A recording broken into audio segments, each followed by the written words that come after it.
Assalamualaikum warahmatullahi wabarakatuh. Innal hamdalillah nahmaduhu wa nasta'inuhu wa nastaghfiruh wa na'udzu billahi min shururi anfusina wa sayyiati a'malina. May yahdihillahu fala mudilla lahu wa man yudlil fala hadiya lahu. Asyhadu an la ilaha illallah wahdahu la syarika lahu, asyhadu anna Muhammadan 'abduhu wa rasuluh. Shalatullahi wassalamu alaihi wa ala alihi wa sahbihi wa sallama tasliman katsira. Ya ayyuhalladzina amanu taqullaha haqqa tuqatih wa la tamutunna illa wa antum muslimun. Ya ayyuhan nasu taqu rabbakumul ladzi khalaqakum min nafsin wahidah wa khalaqa minha zawjaha wa bassa minhuma rijalan katsiran wa nisaa. Wattaqullaha alladzi tasaaluna bihi wal arham innallaha kana 'alaikum raqiba. Ya ayyuhalladzina amanu taqullaha wa qulu qawlan sadida yuslih lakum a'malakum wa yaghfir lakum dhunubakum wa man yuti'illaha wa rasulahu faqad faza fawzan 'azima. Amma ba'du fa inna khairal hadits kitabullah wa khairal hadi hadi Muhammad sallallahu alaihi wasallam. Syarrul umuri muhdatsatuha fa inna kulla muhdatsatin bid'ah wa kulla bid'atin dhalalah wa kulla dhalalatin finnar. Tsumma amma ba'd. Bapak, ibu-ibu, jamaah sekalian rahimani rahimakumullah. Alhamdulillah, kita senantiasa bersyukur pada Allah Subhanahu wa taala yang mana pada kesempatan kali ini kita dipertemukan kembali dalam rangka saling belajar, dalam rangka ibadah kepada Allah, dalam bentuk saling mempelajari syariat agama Allah Subhanahu wa taala. Ya, insyaallah pada pertemuan kali ini kita akan melanjutkan kembali pembahasan dari kitab Ahadisul Akhlaq karangan Syekh Abdul Razzaq hafizahullah taala. Yang mana pada beberapa pertemuan sebelumnya kita sudah membahas berkaitan masalah birrul walidain, yaitu berbakti kepada kedua orang tua. Kemudian, dan itu pembahasan sudah selesai, kita masuk pada bab yang baru, itu bab masalah uququl walidain, yaitu durhaka kepada kedua orang tua, yang mana ini kebalikan dari pembahasan sebelumnya. Sebagaimana kita tahu dan sudah kita sampaikan bahwasanya berbakti kepada orang tua adalah merupakan praktek akhlak yang paling utama setelah taat pada Allah Subhanahu wa taala. Karena muamalah kita kepada manusia, muamalah yang baik yang kita berikan kepada manusia, yang paling pertama berhak untuk mendapatkan akhlak baik kita adalah kedua orang tua. Jadi kebalikan dari hal itu, maka akhlak buruk yang paling besar, ataupun bahasa lain kita katakan sebagai sebuah dosa yang paling besar terhadap sesama manusia yang dilakukan oleh manusia adalah berbuat jahat ataupun durhaka kepada kedua orang tua. Sebagaimana hak orang tua itu adalah paling besar di antara manusia, maka dosa paling besar termasuk dengan sesama manusia adalah berbuat durhaka kepada kedua orang tua. Bahkan Nabi SAW menjadikan durhaka kepada kedua orang tua adalah derajatnya nomor 2 setelah berbuat syirik kepada Allah Subhanahu wa taala. Dalam beberapa hadis Nabi SAW menyebutkan, diantaranya adalah hadis riwayat Imam Bukhari dan Muslim dari Abdurrahman ibni Abi Bakrah, dari bapaknya yaitu Abu Bakrah radhiyallahu taala anhu, dia berkata, Nabi SAW bersabda, ala unabiyukum bi akbaril kabair, maukah kalian aku tunjukkan dosa yang paling besar, dosa besar yang paling besar. Beliau mengulangnya 3 kali. Maukah kalian aku tunjukkan dosa besar yang paling besar? Jadi dosa besar itu macamnya banyak, tapi di sini termasuk rentetan urutan dosa yang paling besar. Kalau dikatakan adalah dosa-dosa besar, maka ini mbahnya dosa besar. Maka para sahabat mengatakan, tentu wahai Rasulullah. Maka Rasulullah mengatakan, dosa besar, dosa yang paling besar adalah yang pertama al-isyraku billah, berbuat syirik kepada Allah. Kemudian yang kedua, martabah ataupun derajat yang kedua adalah uququl walidain, yaitu durhaka kepada kedua orang tua. Jadi durhaka kepada orang tua termasuk dari dosa besar yang paling besar setelah berbuat syirik kepada Allah Subhanahu wa taala.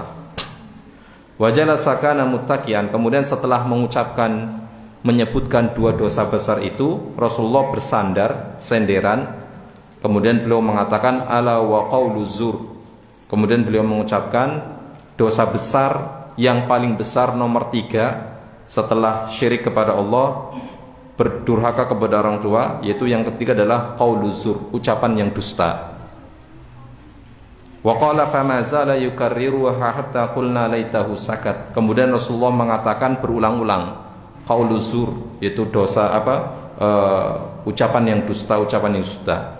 Bahkan perawi yaitu dari sahabat ini mengatakan ala laitahu sakat, seandainya Rasulullah diam, tidak mengulang-ulangnya, karena ini menunjukkan betapa besarnya dosa kemaksiatan tersebut. Dalam hadis yang lain dari sahabat Anas bin Malik radhiyallahu taala anhu, Rasulullah sallallahu alaihi wasallam pernah menyebutkan beberapa dosa besar, atau perawi ini menyebutkan Rasulullah pernah ditanya tentang dosa-dosa besar itu apa saja. Maka Rasulullah mengatakan asyirku billah, berbuat syirik kepada Allah, wa qatlun nas, yaitu membunuh, wa uququl walidain, durhaka kepada kedua orang tua. Jadi 3. Kalau yang tadi berbeda ya, yang tadi urutannya syirik kepada Allah, durhaka, kemudian berkata yang dusta.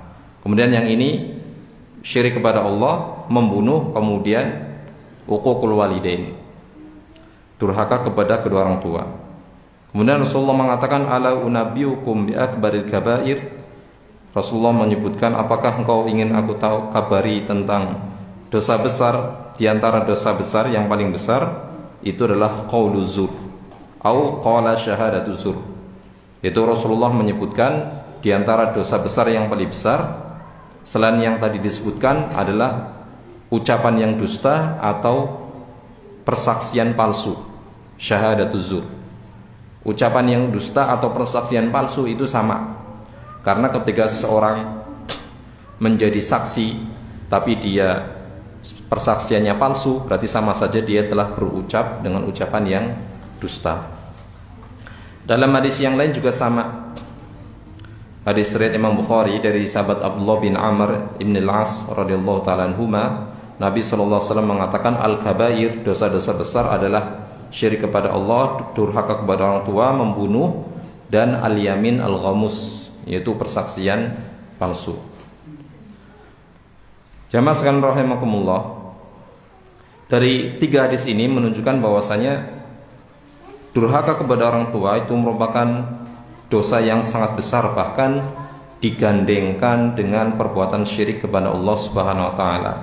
Sebagaimana perintah untuk berbakti kepada kedua orang tua, Allah Subhanahu wa taala sejajarkan dengan Allah Subhanahu wa taala menyebutkan setelah perintah beribadah kepada Allah Subhanahu wa taala. Sebagaimana Allah taala mengatakan wa'budullaha wa la tusyriku bihi syai'a wa bil walidaini ihsana.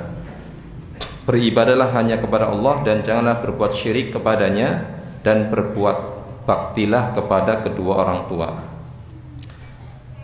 Imam Al-Hasan Al-Basri rahimahullah pernah ditanya tentang apa itu berbakti dan apa itu durhaka. Maka beliau mengatakan al-birru antabdzula lahuma ma malakta. Yang namanya berbakti itu adalah, yang namanya berbakti kepada orang tua adalah antabdzula lahuma ma malakta, yaitu engkau memberikan semua apa yang engkau miliki kepada kedua orang tuamu. Apa yang kau punya, apa yang kau miliki, ketika orang tuamu butuh, berikan kepada mereka. Itu adalah maksud dari berbakti. Wa antuti'ahuma fi ma amaraka, yaitu engkau taat kepada kedua orang tuamu apapun yang diperintahkan olehnya selama tidak ada perintah untuk bermaksiat kepada Allah. Malam ya'muraka bima'siyatillah, selama kedua orang tuamu tidak memerintahkanmu untuk bermaksiat pada Allah. Jadi karena sebagaimana kita tahu bahwasanya harta anak itu adalah harta orang tua, maka salah satu bentuk aplikasi dari berbakti kepada orang tua adalah memberikan segala apa yang dimiliki oleh seorang anak ketika orang tua itu membutuhkannya. Dan ini mungkin bagi orang yang masih bujangan mungkin masih gampang itu ya, merasanya mudah. Tapi kalau sudah berkeluarga kadang agak berat, apalagi sudah punya istri, punya anak. Biasanya ketika sudah berkeluarga itu sifat ataupun rasa pelitnya itu sudah mulai muncul kepada kedua orang tua. Perhatian kepada kedua orang tua itu mulai berkurang ketika sudah punya istri dan sudah punya anak. Kadang sebagian sebagian suami wal'iyadzubillah ketika akan membantu orang tuanya pun harus sembunyi-sembunyi, bukan karena takut riya, tapi takut dimarahi sama istrinya.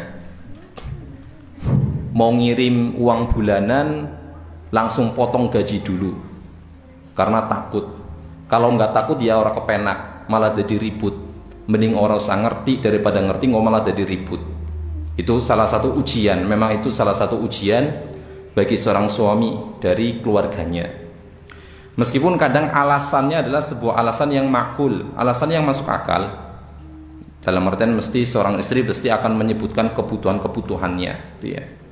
Tapi memang kewajiban berbakti kepada kedua orang tua bagi seorang suami selama orang tuanya masih ada, kewajiban itu tetap ada. Maka hendaknya seorang istri lebih memberikan kesempatan besar kepada suaminya untuk senantiasa berbakti. Karena dengan baktinya suami kepada orang tuanya itu adalah pengajaran yang secara tidak langsung diberikan kepada anaknya. Ketika seorang suami, seorang ibu berbakti kepada kedua orang tuanya, maka kelak kalau dia melakukan ikhlas karena Allah, nanti juga ketika anaknya sudah besar akan berbakti kepada dirinya. Al jaza'u min jinsil amal. Balasan itu sesuai dengan amalannya. Jamaah sekalian rahimakumullah. Kemudian hadis yang lain yang menyebutkan tentang dosa besar yaitu berupa durhaka kepada orang tua adalah hadis riwayat Imam Bukhari dan Muslim dari sahabat Al-Mughirah ibn Syu'bah radhiyallahu taala anhu dari Rasulullah sallallahu alaihi wasallam bersabda, "Innallaha harrama 'alaikum uquqal ummahat wa wa'dal banat wa man'an wahad." Sesungguhnya Allah Subhanahu wa taala mengharamkan bagi kalian uquqal ummahat, durhaka kepada ibu-ibu kalian. Tapi maksudnya di sini durhaka kepada bapak ibu, tapi penyebutan ibu secara khusus karena supaya seorang anak lebih memberikan perhatian lebih kepada ibu. Karena seorang ibu itu dari secara kekuatan lebih lemah dibanding seorang ayah, sehingga kadang seorang anak perhatian kepada ibunya itu kurang. Maka di sini Rasulullah SAW menyebutkan ibu, tapi bakti kepada bapak juga sama. Larangan durhaka kepada ayah juga sama, hanya saja derajatnya masih di bawah ibu. Uquqal ummahat, durhaka kepada ibu kalian. Wa wa'dal banat, termasuk yang diharamkan oleh Allah Subhanahu wa taala adalah membunuh anak perempuan. Ini karena dulu sebagaimana kita tahu kebiasaan zaman jahiliyah, sebagian orang, tidak semuanya ya, kebiasaan masyarakat jahiliyah ketika mereka tahu bahwasanya istrinya melahirkan anak perempuan, mereka merasa sedih. Bahkan sebagian orang merasa malu, sehingga zaman dulu ada kebiasaan jahiliyah membunuh ataupun membunuh anak perempuan hidup-hidup. Masih bayi atau masih kecil dibunuh. Karena mereka menganggap zaman dulu anak perempuan itu nggak bisa ngapa-ngapain. Karena dulu yang diandalkan adalah perang, ya. Kalau ada perselisihan, kalau suatu kabilah kok anak perempuannya lebih banyak daripada anak laki-laki, itu alamat bakal ditindas. Jadi mereka lebih berbangga kalau punya anak laki-laki. Maka ini termasuk yang diharamkan membunuh anak perempuan. Meskipun membunuh anak laki-laki juga sama diharamkan, tapi ini lebih penyebutannya lebih dikhususkan agar lebih banyak perhatian dia. Tapi secara umum membunuh baik itu laki-laki atau perempuan ya diharamkan oleh Allah Subhanahu wa taala. Wa man an wahad, termasuk yang diharamkan oleh Allah adalah man'an wanhad, yaitu pelit dan tamak. Pelit dan tamak bercampur. Meskipun yang namanya pelit ya biasanya tamak. Tapi kalau bergabung antara pelit dan tamak itu malah jadi ngerepotin. Pelit maksudnya kalau disuruh untuk memberi itu angene pol, tapi giliran pengen diberi itu seneng banget, bungah banget. Kalau diajak untuk sedekah itu berat, abot. Tapi giliran ada bagi-bagi kupon, wes senenge pol, paling arep. Kalau diajak sedekah, suruh baris sedekah, dia barisannya paling belakang. Tapi giliran ada bagi-bagi sembako, urutannya paling ngarep. Itu sesuatu sifat yang dilarang oleh Allah Subhanahu wa taala, man'an wanhad.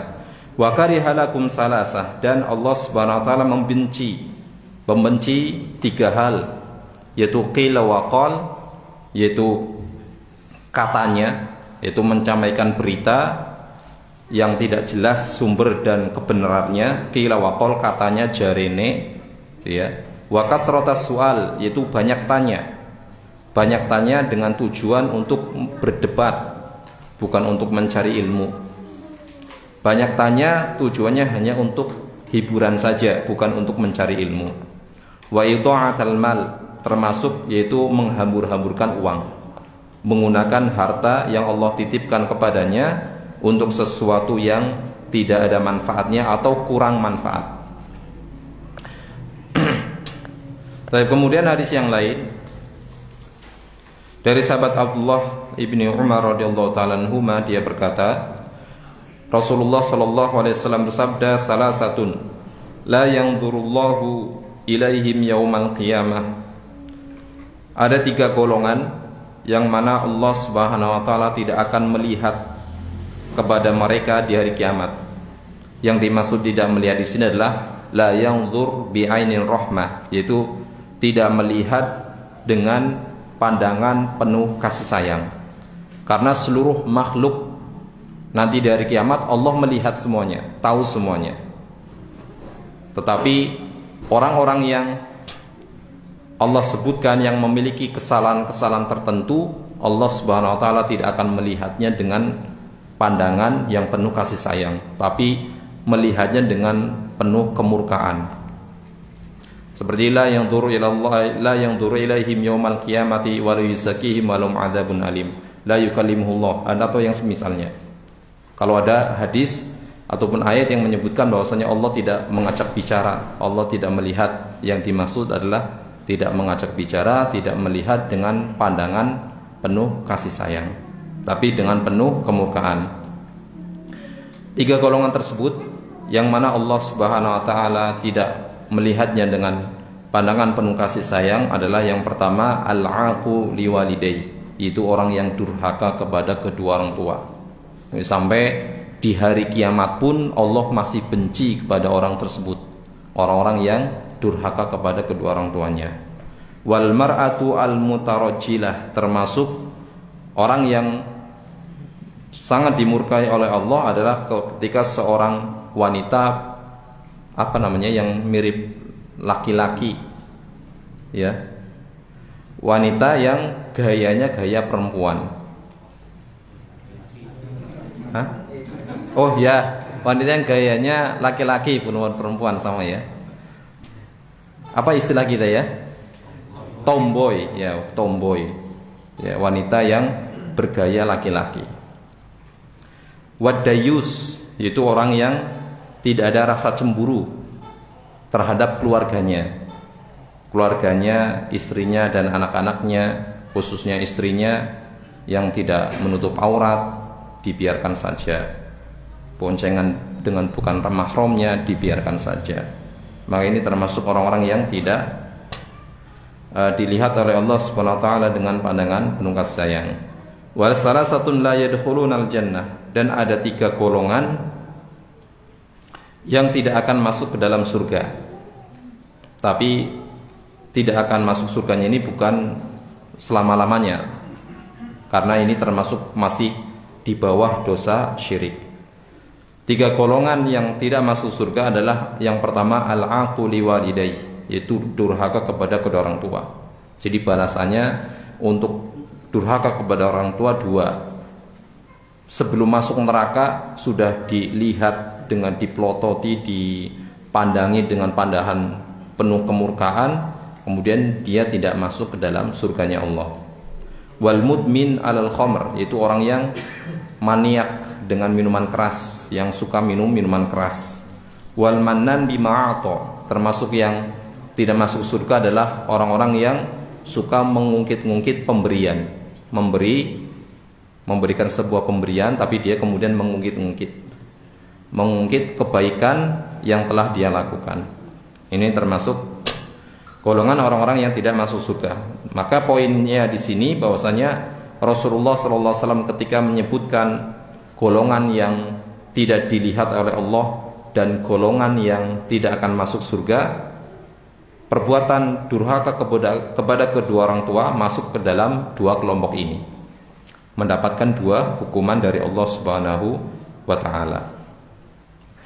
Kemudian hadis yang lainnya, hadis dari Abu Tufail, dia berkata, qulna li Ali bin Abi Thalib, saya pernah berkata kepada Ali bin Abi Thalib radhiyallahu ta'ala anhu, akhbirna bi syai'in asarrahu ilaika Rasulullah.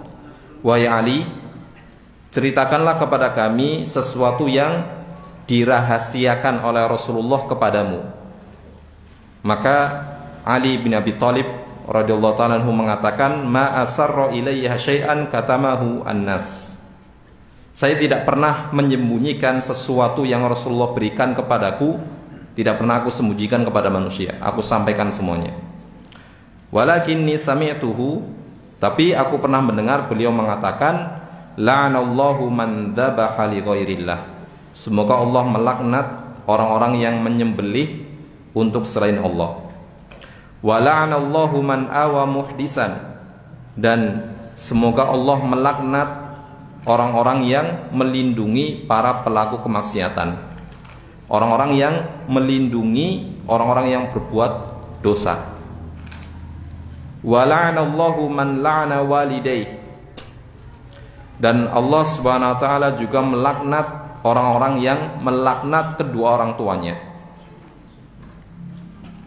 Jadi yang poin ketiga, bahwasanya Allah Subhanahu wa taala melaknat orang-orang yang melaknat kedua orang tuanya. Yang pertama adalah Allah melaknat orang yang menyembelih diniatkan untuk selain Allah. Kemudian kedua, Allah melaknat orang-orang yang melindungi pelaku tindak kriminal atau malah bersekongkol gitu ya, melindungi para pelaku kejahatan. Kemudian yang ketiga, Allah melaknat seseorang yang melaknat kedua orang tuanya. Yang keempat, wala'anallahu man ghayyaral manar. Semoga Allah melaknat orang-orang yang menggeser atau merubah patok atau batas tanah. Batas tanah ataupun patok digeser, tujuannya untuk menguntungkan dirinya. Maka ini termasuk perbuatan yang dilaknat oleh Allah Subhanahu wa taala. Yang dimaksud dengan al-la'nu, yang dinamakan dengan al-la'nat adalah at-tardu wal ibad min rahmatillah. Yang dimaksud dengan laknat adalah ketika Allah Subhanahu wa taala telah melaknat seseorang, maka Allah akan menjauhkan orang tersebut dari rahmat dan kasih sayang Allah Subhanahu wa taala. Atau Allah jauhkan dia dari kebaikan, menjauhkan orang tersebut dari kebaikan. Kemudian hadis lain yang menjelaskan bagaimana seseorang itu bisa melaknat kedua orang tuanya. Dari sahabat Abdullah bin Amr ibn al-As radhiyallahu ta'ala anhuma, Dia berkata, qala Rasulullah sallallahu alaihi wasallam, inna min akbaril kabair an yal'ana ar-rajulu walidayhi. Sesungguhnya di antara dosa-dosa besar adalah ketika seseorang melaknat, nyumpahi atau melaknat kedua orang tuanya. Maka para sahabat bertanya, ya Rasulullah, wa kaifa yal'anu ar-rajulu walidayhi? Merasa heran, apa ada seorang itu sampai tega-teganya, sampai tegel-tegele melaknat kedua orang tuanya? Kalau sampai nggak nurut mungkin itu banyak, tapi sampai terang-terangan kemudian melaknat kedua orang tuanya, apakah ada? Maka Rasulullah mengatakan, yasubur rajulu abar rajuli fayasubu abahu fayasubu ummahu. Ada, meskipun tidak secara langsung. Bagaimana caranya? Adalah ketika seseorang ngejek, menghina orang tua temannya. Misalnya, waliyadzubillah, ada si A dan B. Si A ngejek, menghina orang tuanya si B. Apa yang akan terjadi? Balik gantian, mesti si B akan menghina dan mengejek orang tuanya si A. Berarti sama saja si A ini menghina dan mengejek orang tuanya sendiri. Kenapa? Karena gara-gara dia, orang tuanya kemudian diejek sama si B. Itu bentuk salah satu dosa besar yang diharamkan oleh syariat Islam. Ketika seseorang menghina, termasuk juga dalam hal berkaitan dengan hak Allah Subhanahu wa taala, sebagaimana dalam sebuah ayat Allah Subhanahu wa taala mengatakan, fala tasubul ladzina yad'una min dunillahi fayasubbullaha adwan bighairi ilm. Janganlah kalian menghina tuhan-tuhan, orang-orang sesembahan orang-orang musyrik. Karena kalau kalian menghina tuhan-tuhan mereka, orang-orang musyrik akan balik gantian menghina Allah Subhanahu wa taala. Maka termasuk di sini juga menghina orang tua orang lain itu akan menjadikan orang tua kita dihina oleh mereka. Maka ini termasuk sama saja kita menghina orang tua kita sendiri. Maka di sini dilarang oleh Allah Subhanahu wa taala dan Rasulnya. Kemudian dalam hadis yang lain juga dengan semakna, dengan makna yang sama, dari sahabat Abdullah bin Amr bin Al-As radhiyallahu taala anhuma, beliau mengatakan, minal kabairi indallahi ta'ala an yastasibba ar-rajulu liwalidayhi. Termasuk dosa-dosa besar adalah ketika seseorang menghina ataupun mengejek kedua orang tuanya. Itu dengan secara langsung ataupun lewat dengan menghina orang tua orang lain. Jamaah sekalian rahimakumullah.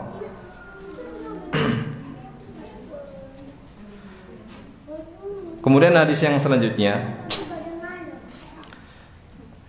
dari sahabat Abu Hurairah radhiyallahu taala anhu, dia berkata, Rasulullah sallallahu alaihi wasallam bersabda, salasu da'awatin mustajabatun la syakka fihin.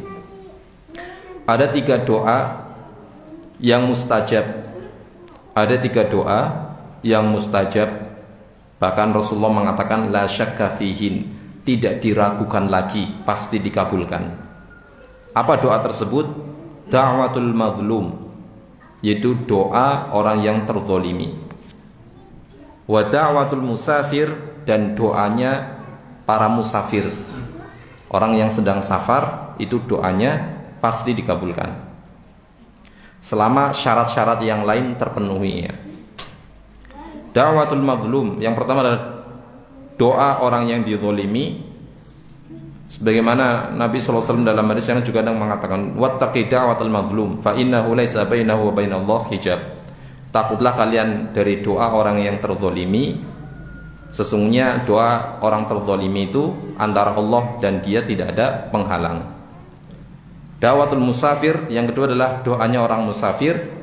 Yang ketiga, doa yang pasti dikabulkan, da'watul walid ala waladihi, yaitu doa keburukan yang dipanjatkan oleh orang tua untuk anaknya.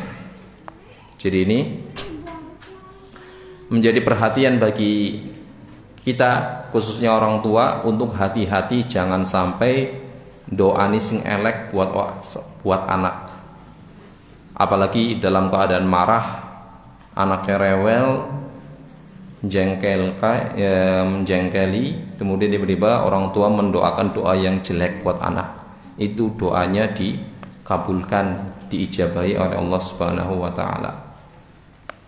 Ini perhatian, peringatan untuk orang tua agar lebih hati-hati, dan juga perhatian juga anak.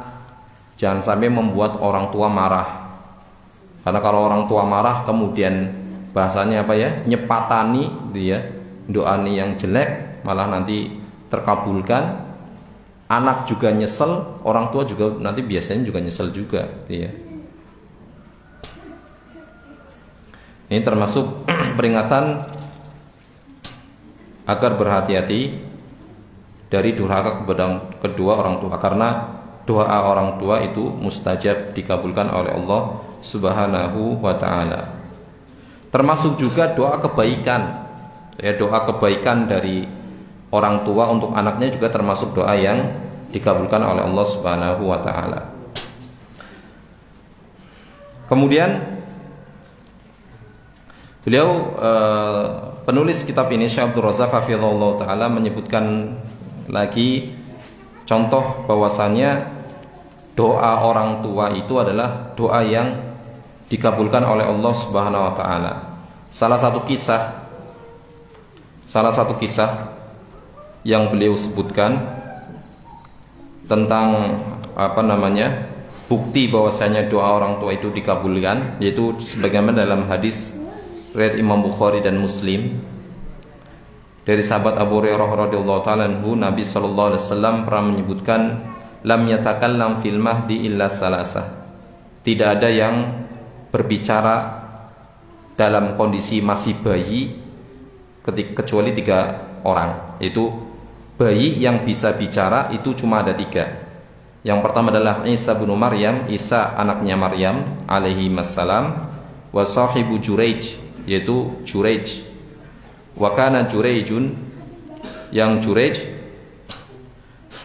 ini beliau menyebutkan kisahnya, wa kana Juraij rajulan abidan. Dahulu ada dari kalangan Bani Israel ada seorang laki-laki namanya Juraij. Juraij ini adalah seorang laki-laki yang soleh, rajin ibadah. Fattakhadha sauma'atan fakana fiha, dan Juraij ini membuat sebuah tempat ibadah khusus buat dia. Ya, karena syaratnya berbeda ya, berbeda syariatnya zaman dulu dengan syariatnya Rasulullah SAW. Dia membuat sauma'ah, membuat tempat ibadah khusus untuk dia beribadah kepada Allah Subhanahu wa taala. Fa'atathu ummuhu wa huwa yusalli. Kemudian tiba-tiba ketika dia sedang sholat sunnah gitu ya, kemudian datanglah ibunya, dan ibu tersebut mengatakan ya Juraij, memanggil anaknya. Kemudian ketika mendengar panggilan seorang ibu, Juraij ini merasa bingung dalam sholatnya. Dalam hatinya berkata, ya Rabbi ummi wa salati, wahai Robku, wahai Tuhanku, gimana ini, saya lagi sholat, ibuku butuh. Fa'aqbala ala salatihi wa ansarafat. Kemudian Juraij melanjutkan sholatnya, dan ibunya karena sudah bosan nungguin lama nggak selesai-selesai, ditinggal. Dan itu berulang selama 3 kali. 3 kali kejadian seperti itu. Mungkin ibunya kesel, sampai yang ketiga kalinya sang ibu mengatakan, Allahumma la tumidhu hatta yanzura ila wujuhil mumisat. Ya Allah, janganlah engkau matikan Juraij kecuali setelah dia melihat wajah para pezina, wajah seorang wanita bezina. Kalau sebelumnya kan Juraij sibuknya cuma bolak-baliknya tempat ibadah, sampai ketemu sama orang pezina pun enggak. Ini termasuk doa buruk yang dipanjatkan oleh seorang soleh ibunya. Fatada karobanu Israel Juraijan wa ibadatahu. Kemudian setelah doa tersebut dipanjatkan seorang ibunya Juraij. Nah, setelah itu orang-orang Bani Israel itu mereka membincangkan tentang Juraij dan ibadahnya. Kemudian mereka orang-orang Bani Israel merasa kagum, merasa merasa takjub dengan ibadah yang dilakukan Jurej, rajinnya Jurej. Kemudian tiba-tiba wakanat imratun baghiyun, kemudian ada seorang wanita pezina, waliyadzubillah, yutamatsalu bihusniha, seorang pezina yang dia terkenal paling cantik. Banyak orang tergoda. Faqalat in syi'tum la aftatinannahu lakum. Kalau kalian mau, saya akan membuat tantangan bahwasanya saya itu bisa membuat Jurej tergoda olehku, atau saya bisa membuat Jurej terfitnah gara-gara aku. Maka akhirnya pezina tersebut menemui Jurej, menggoda, mengajak untuk berbuat zina dengan pezina tersebut yang terkenal sangat cantik. Tapi ternyata godaannya tidak mempan.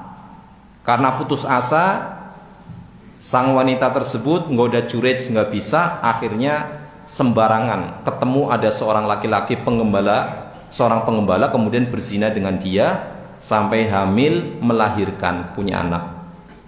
Setelah punya anak, kemudian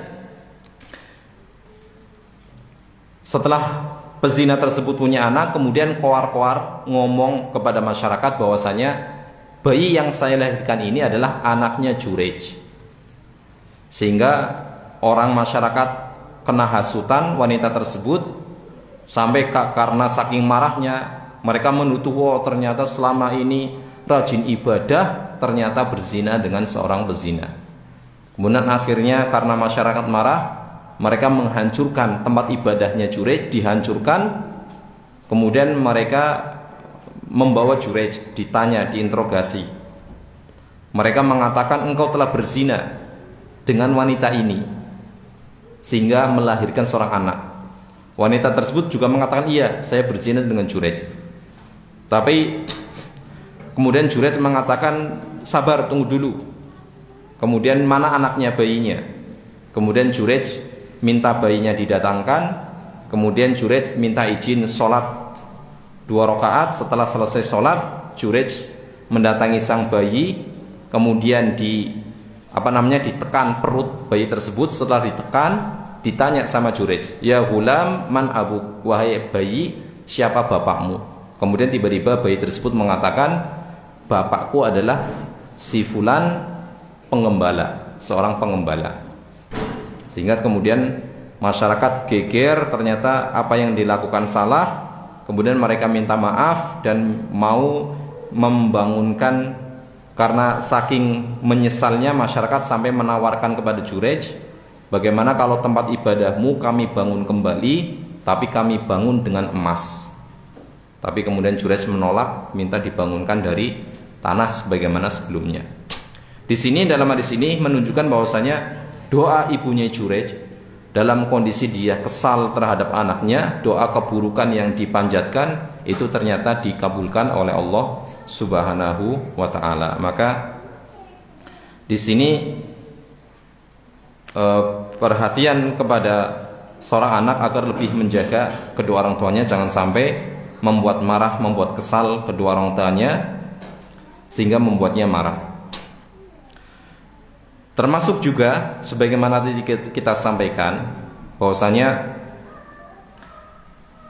doa yang buruk dari orang tua itu mustajab, doa yang baik dari orang tua itu juga mustajab. Atau bisa dikatakan dalam hal lain, di sini yang akan dikasihkan contoh bahwasanya berbakti kepada kedua orang tua itu akan memberikan dampak positif kepada seorang anak. Bahkan menjadi bisa penyelamat bagi seorang anak. Salah satu kisah yang disebutkan, ini kisah hadis panjang tapi kita akan ringkas. Bahwasanya disebutkan ada kisah tentang 3 orang yang mereka sedang melakukan sebuah perjalanan. Tiba-tiba ada turun hujan lebat, kemudian 3 orang tersebut berteduh di dalam gua. Kemudian tiba-tiba goanya itu tertutup oleh batu besar yang didorong nggak bisa keluar. Akhirnya kemudian salah seorang di antara mereka mengatakan, coba kita berdoa kepada Allah dengan bertawasul, dengan kita berdoa pada Allah, bertawasul dengan amal soleh yang pernah kita lakukan. Coba ada nggak kita punya amal soleh yang bagus, yang sangat bagus, yang mana dengan amal soleh itu menjadikan doa kita dikabulkan oleh Allah dan bisa menyebabkan kita selamat dari terkurung dalam gua. Maka salah satu doa yang dipanjatkan oleh satu di antara 3 orang tersebut adalah berbakti kepada kedua orang tua. Dia menceritakan bahwasanya dia punya kedua orang tua. Biasanya kalau pagi itu sebelum memberi makan ataupun minum kepada anak dan istrinya, dia dahulukan orang tuanya.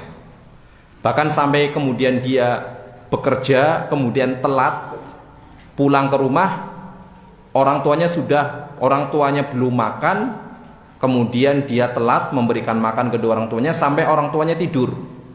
Sehingga kemudian dia memerah susu untuk diminum oleh kedua orang tuanya. Dia berdiri nungguin orang tuanya sampai bangun. Sampai-sampai di sini sebutkan sampai anak-anaknya nangis, minta makan, minta minum, sama dia tidak diberikan. Sebelum orang tuanya minum dulu. Kemudian setelah orang tuanya bangun, kemudian diberikan susunya, setelah itu diberikan kepada istri dan anaknya. Kemudian orang tersebut mengatakan, ya Allah, kalau seandainya baktiku kepada orang tuaku selama ini yang aku lakukan ikhlas karenamu ya Allah, maka keluarkanlah kami dari gua ini. Kemudian akhirnya batu gua itu bergeser sendiri, diberikan pertolongan oleh Allah Subhanahu wa taala. Ini karena baktinya seorang anak kepada kedua orang tua. Dan merupakan sebuah kerugian yang besar ketika seorang anak tidak bisa masuk surga melalui berbakti kepada kedua orang tuanya. Dalam sebuah hadis riwayat Imam Muslim dari sahabat Abu Hurairah radhiyallahu taala anhu, Nabi sallallahu alaihi wasallam pernah naik mimbar. Ini hadis riwayat Imam Bukhari. Naik mimbar, faqala amin amin amin. Ketika Nabi sallallahu alaihi wasallam naik mimbar, tiba-tiba beliau mengatakan amin amin amin. Amin itu maksudnya adalah Allahumma stajib, ya Allah kabulkan, ya Allah kabulkan, ya Allah kabulkan. Maka setelah itu para sahabat bertanya, ya Rasulullah, ma kunta tasna'u hada? Ya Rasulullah, apa yang kau lakukan? Kenapa tiba-tiba mengatakan amin dan amin dan amin? Maka beliau mengatakan, qala li Jibril. Barusan Jibril mengatakan, rahima anfu 'abdin adraka abawaihi aw ahadahuma lam yudkhilhu al-jannah. Celaka ataupun rugi seorang hamba, dia mendapati kedua orang tuanya atau salah satu dari keduanya, tapi dia tidak bisa masuk surga dengan berbakti kepada orang tuanya. Maka ketika Jibril mengatakan hal itu, maka aku mengatakan amin, saya aminkan.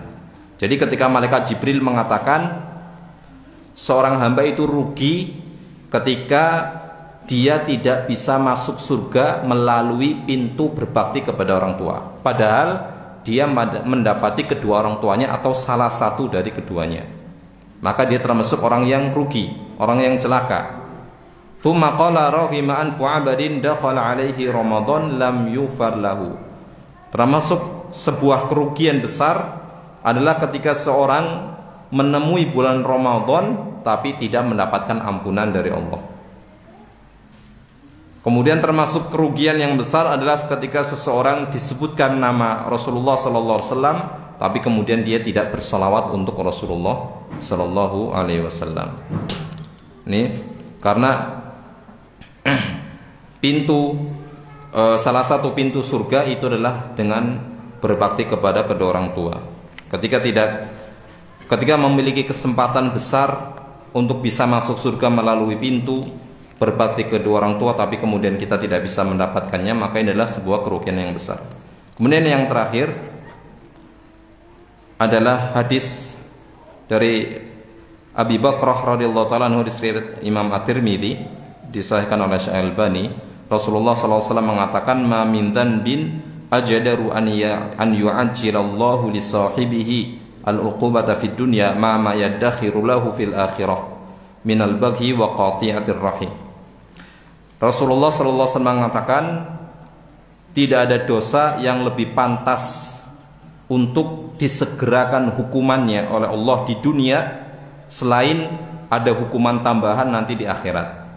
Yaitu yang pertama adalah dosa berbuat kezaliman dan memutus tali silaturahim. Dan termasuk kezaliman dan memutus tali silaturahim itu adalah durhaka kepada kedua orang tua. Jadi durhaka kepada orang tua adalah sebuah kezaliman yang bisa menyebabkan Allah menghukum pelakunya segera di dunia selain nanti mendapatkan hukuman pula di akhirat. Termasuk juga durhaka kepada orang tua adalah merupakan bentuk memutus tali silaturahim. Padahal yang paling wajib kita sambung hubungan kekerabatan kita adalah yang paling utama adalah kedua orang tuanya. Jangan sampai kemudian seorang anak wal iyadzubillah sampai musuhan sama orang tuanya sendiri. Orang tua musuhan karo anaknya dewek. Maka ini termasuk perbuatan dosa yang bisa disegerakan hukumannya oleh Allah Subhanahu wa taala. Insyaallah sampai sini. Nanti kita lanjutkan kembali pada sesi yang kedua, dilanjutkan dengan kitab Al-Wajiz fi Fiqh Sunnah wal Kitabil Aziz. Kita rehat sekitar 5 menit sebentar ya. Sallallahu ala nabiyina Muhammad wa ala alihi washabbihi wasallam.